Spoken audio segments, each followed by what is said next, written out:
carried on. I don't feel like denying love, but looking at it from the side, love that is widely recognized among people in our society is a product of egoism that increases a desire to dominate and sexual desire, whether a couple doesn't want to accept it. So I'm sure there's so many variable things that you can learn through the experience of love with someone. Like you can learn to be able to accept your lover's sense of value that is personally different from yours. If the lab activity is the one that supports mutual mental growth in order to get lessons from human relationship, this should be affirmed. However, as long as I see lab activities done by people around me, their primary desires based on their thoughts are like desires to dominate and sexual desires and possessive desires and jealousy.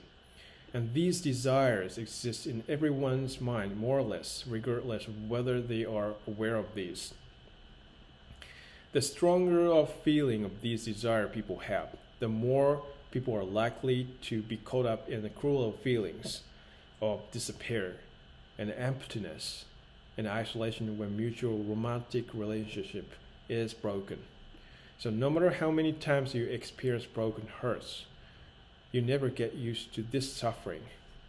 So the emotion like you want your lover to only love you and you want your lover to be always with you will easily create the feeling of despair and emptiness and disappointment and isolation. So I think that the feeling of these sufferings is in return for arrogant selfishness that controls partner's mind. So in my feeling, even if the love activity that deepens mutual romantic relationship is openly affirmed in our society, that doesn't mean you can possess someone's heart by taking advantage of the feeling of love. So as much as possible, you don't expect anything from your lover in return for your favor to him or her. So I think it is way more important to think how you can provide an environment where your lover can learn a clue of mental growth through your sense of value and your experiences. So I know this is too noble philosophy to be executed, but if you love someone in this way, you can respectfully accept separation with your lover because your lover wants to go to the next stage to grow his mentality after graduation from your place. So there's happiness in this separation with the feeling of celebration of your lover's growth. So every single person in this world is independent existence that we have to respect each other. And every married couples are also independent existence that respects mutual growth and happiness. So this is really religious way of thinking, but this is my real feeling as well.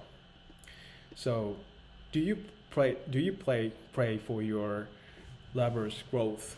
And do you prioritize that feeling that you do favor for your lover rather than the feeling that you want to bind your lover because you want your lover to always say I love you?